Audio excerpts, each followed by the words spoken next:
And welcome back to the hottest marriage show in our neighborhood. It's I, John D. and Kanika, aka Dude. And Too Much Podcast. Rescripting the culture, one conversation at a time. I felt like we haven't done that in a long time. I couldn't even say my name. Kanika. How you doing? I'm okay. How are you? What was that? It was a glitch in our system. How are you doing? I'm doing okay. You're getting toward the end of the school year. Yes, I'm excited. You know why? Because you get a break. I do. I don't get a break. You do? These are one of the, the great things about being in an educational system. Yes. And but I got summer school, so I don't really have a break. Yeah. And it's like a full day. It's like 7:30 to 3. For real? No lie. 4 days a week, though. Yeah. So just what? That's still. Yeah, whatever. I would still be working, so same. Yeah. Okay. But yeah, I'm excited about it. I'm looking forward to trying to read a couple extra books and prepare my mindset and becoming a better teacher for next school year. Already planning for next year, huh? That's good. Yeah, I'm excited because I've never done this. Last year I thought, well, no. Was it over break? You were like, I'm gonna. Yeah, and I still didn't do as much as I could have, but because I didn't know how to do it. Mm-hmm. And now I have a better routine. I know what I'm looking for. So yeah, the kids next year, they're going to be happy. Oh, that's good. I'm glad. Happier. Oh, yes. And more successful in the math. I hope so. Oh, no, I can almost guarantee it. I just feel really confident about it. Okay. So what's on your brain? Okay, so listening to my interrogations today, I came across a conversation a case in which it drew me to a lot of different things that we used to deal with in Georgia. So I wanted to ask you a question. So there was a family in Georgia. The father had done football all his life. You know how Georgia can be. And he had 2 sons, and he had pushed his first son into going to school for football. And that son, he didn't really care for football, even though he was good at it. And so after the second year, he had decided he wasn't going to go to school for that anymore. He had 4.0. He said it was so stressful to be an athlete and to have a political science major and get a 4.0, focusing on, he was like, there are days that I wouldn't sleep because I was trying to be great at being in football for my dad, but I wanted to be great at what I wanted to do too, right? Mm-hmm. And so he ends up taking a stand after the second year. He was like, I'm coming home. And he said he was going to go to a different school and they were going to give him a full ride. And so his parents were like, okay, well, we'll give you, money to kind of help you so you don't have to work or whatever. But the dad was kind of mad about him not, playing anymore. Mm-hmm. And he said that summer between him leaving the school he went to school for football and going to the other one, that whole summer his dad never spoke to him, never looked him in the eye. And he said when he went to the other school, he was happy. He was just focused on his major, but all of the internships and the opportunities were back in Atlanta. He was in Valdosta or something. So he decided to transfer again to another school in Georgia. In Atlanta, so that he could do whatever he wanted to do. Well, that's close to where he lived at home. So, but he would have to pay for this college, pay for tuition. And so the parents were like, you're going to have to pay your tuition. So it's like $11,000 or whatever. And they told him that they were going to help him. But then they started, they just gave him $500. He was like, that's supposed to help me, right? So he's stressed out. Meanwhile, he's going through all of this stuff. He has a younger brother, maybe 3 years younger. He was pushed to play football as well. He played a little bit, but he was really more into the band. And so his dad kind of acted like he didn't even exist. Dang. Right. And so it was a lot of just dismissing them as people because they didn't do what he wanted them to do. Now, just to give y'all a little bit of an idea of how it is, those who don't live in Georgia, I remember Dallas was 3. And we were like, we're going to put him in flag football. Look, it was kids that had already been trained. They were like, what's the thing when you're running, you got a parachute behind you or something? 3-year-olds. They were running drills for these 3-year-olds that I was like, what in the world? And Dallas was a real kid 3-year-old. So he was looking like I ain't trying to do all this organized stuff.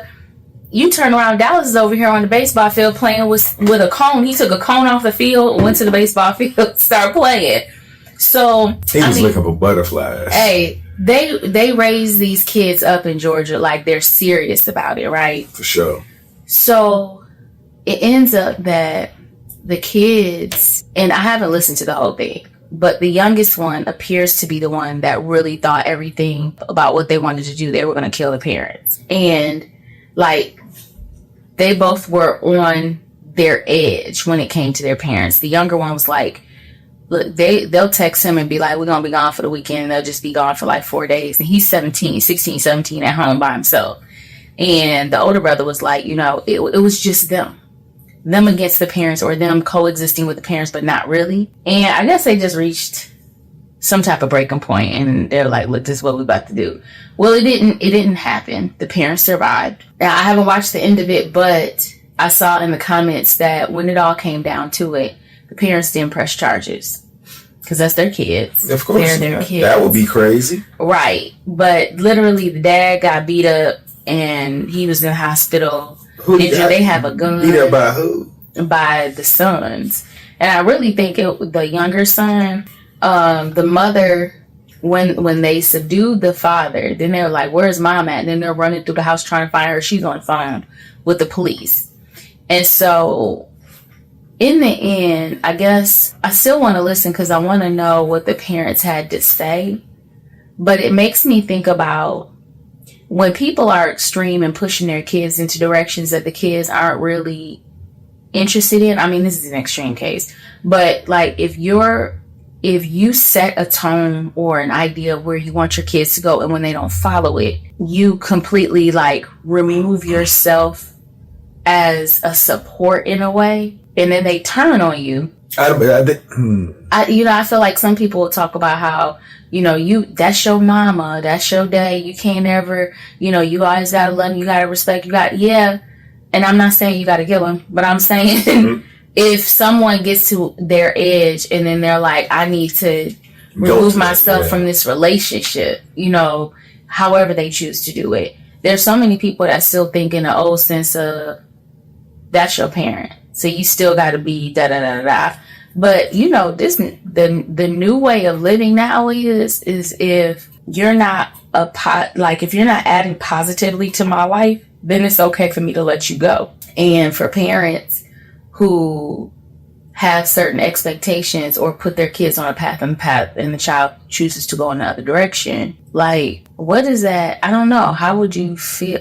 I know we wouldn't go to the extreme of saying, then I'm not going to support you. Do you feel like your dad had a certain path for you? Like, if you hadn't gone to college, because I know he made a comment before about you in college, talking about my son, the whatever senior.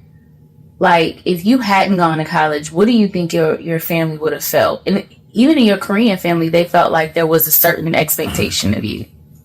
Well, they thought I was smart. But I think the black side, they didn't know what I was capable of. I don't think so. Like, you could always say your kids go to college, but you know what I'm saying? Like, in my head, that was the bare minimum.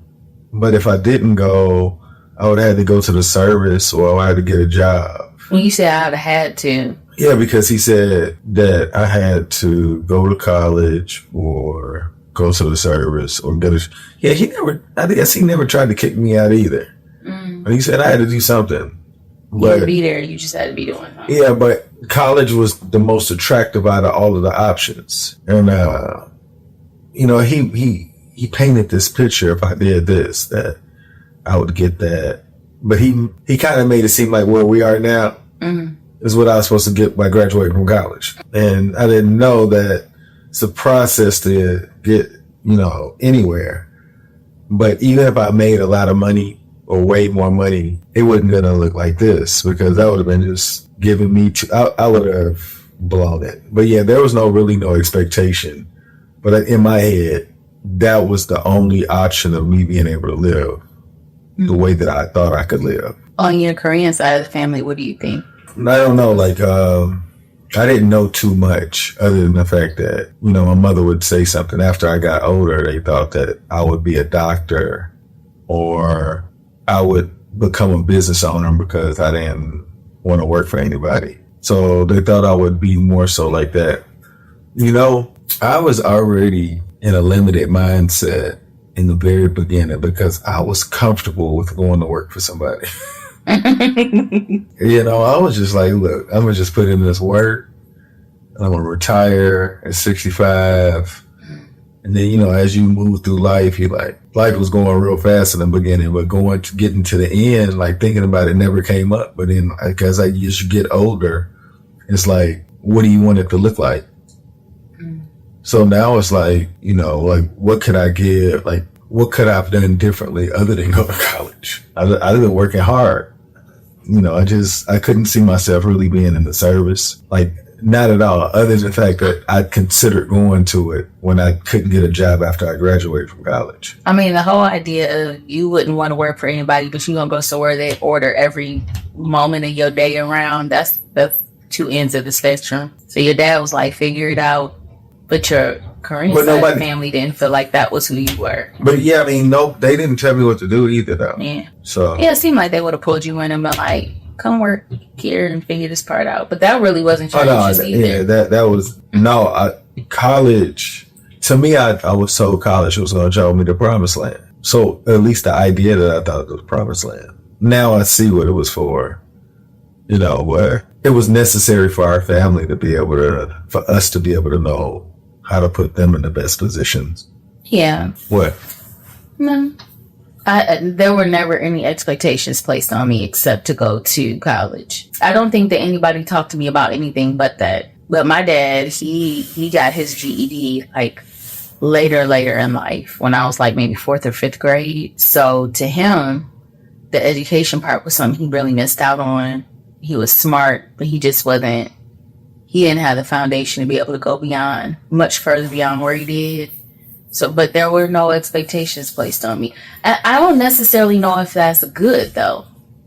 I don't know if it was good that somebody that they were like, you know, just do you. I mean, I think if you think about it, you would like to be guided, you know, even if there was no expectation, you're like, look, you should consider this and go this, like, you know, it is kind of scary that you just kind of found your way. Yeah, I know. You know, and that's one of the things, and I probably said this before, we lack so much mentorship and guidance. Like, even when it's not your parent, a friend of a parent, a cousin, somebody. Because even if, like, your parents may have friends that are kind of on the same level, but we usually have family members. There'll be some random family member sitting out somewhere that went in a whole different direction and was successful, and we don't tap into any of that type of stuff. Like, it's not even a thought, I don't think. But I don't think that I had any of my family that looked like what I wanted to be. So whatever their success was, I wasn't mature enough to be able to say I can use some of their experience along my journey. It was like, I don't want to do it that way.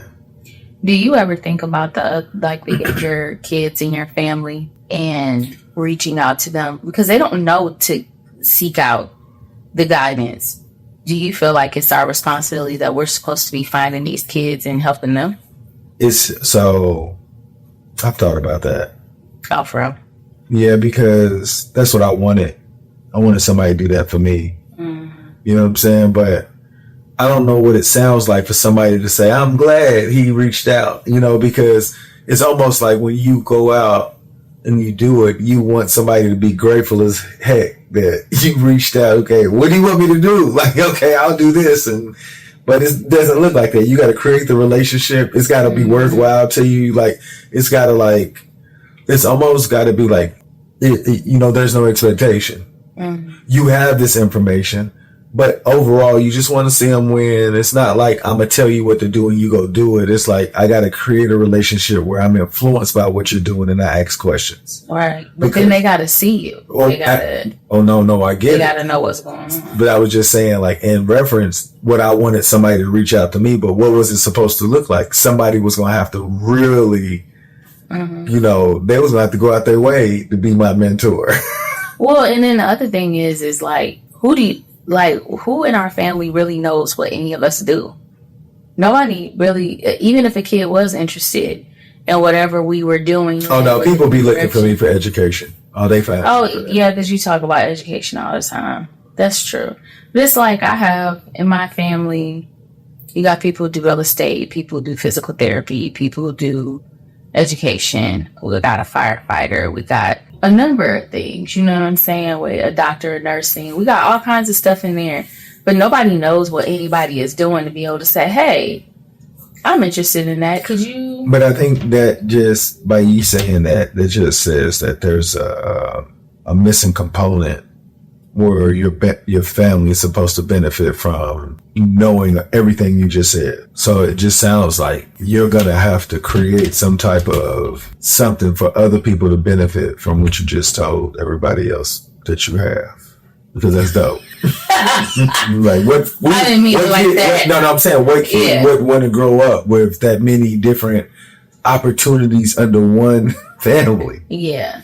Well, you know, the other thing is, I remember we used to think that way about when we graduated. The friends we graduated with, we knew engineers and business owners and people in social work and therapy and all this other stuff. And we're like, if you ever wanted to know anything, you know, just telling our kids, stay in Dallas, like, if they're interested in something, well, you know, your godmother does this, or you know, your godfather does that, whatever. One thing is, I guess none of them really do what they're interested in. I feel like Jamaica does I think they would love to meet up, like, see what Jamaica does, but we don't make those connections either. I don't know if we're supposed to, though. How much of it is for us to link them and actively do it because we know they don't know how, and maybe to teach them how to do that network and utilize the network they have? And how much is it you want to see if they have that desire of their own? It's that, you know, you ain't got no grind in you. But if you don't know that you got to grind because you've been living a privileged life a little bit, how do you do that? How do you even know to do that? Yeah, I think what we would like from them is to be like, they're the gifted one that says, you know, I need this. But I think that they're already like that. We probably just need to do a little more. And when I say that, I mean, like, they've kind of led us to this point. Mm-hmm. You know what I'm saying? At all. So we like it. No, I wouldn't say that at all. I just said, like, if we knew it, we would do it. But we're in a new place too. Like, this is all new for us. You know, we can say what we would do, but we're kind of like learning on the go. Mm-hmm. First time having these age kids at today, you know, so we're trying to figure it out too. You're right.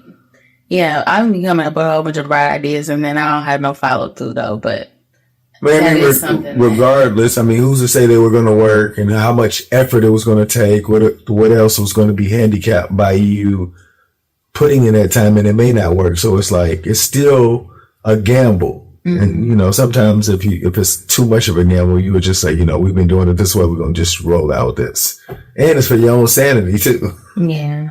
So I'm not tripping on things that we don't do, just as long as we continue to keep finding ways things to like improve. We can't do them all. Yeah. That would burn us out. We would become different people, and we don't want to become different people. Yeah. For real. We again, they're privileged. So it's like, we have to give them. I used to hate hearing that word too. People being privileged, but yeah, I'm sorry. No, it's all right. I mean, at some point they're going to have to like struggle where they're going to find the growth in it, you know, and we can't save them from that struggle because then it's going to be depression. Like, no, you just failed because you're supposed to until, you know, so it's like, how can we let them know that's just a part of life? Like, it helps you become a better person and it'll help you on your next goal because, you know, like, there's a way around it, you know, so it's like, how can we give them that process versus, you know, they just crumble like, okay, I'm gonna just call my parent. Do you feel like you ever had a set path that you wanted your kids on? Yeah, I just wanted them to be happy and I wanted them to be able to believe that they could call us at any time to give them the best information. Mm-hmm. Other than that, I didn't care what they did. I'm so happy with the type of people that they are. Mm-hmm. But yeah, I didn't care. I just didn't want them to hurt people. Yeah. You know, like, I didn't even, like, honestly, they could have been bots.